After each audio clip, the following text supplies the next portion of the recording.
এই ঘ্যাটকোল এইভাবে দেখেন, এইভাবে কুচি কুচি করে কাটবেন। কাটার পরে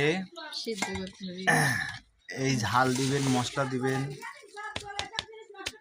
হ্যাঁ, ঝাল, পেঁয়াজ, রসুন, মশলা, জিরে আর আদা, এগুলা সব দিয়ে বাটাবাটি করবেন। আর এইগুলা শুধু সেদ্ধ করবেন। সেদ্ধ করে নিয়ে এটা সেদ্ধ করে নিয়ে পাটায় পাড়ি বাটবেন।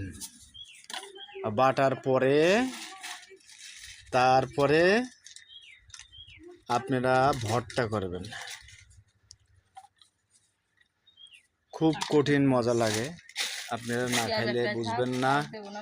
এটা আমি হয়তো বহুত দিন পরে আজকে, এটা তো বছরে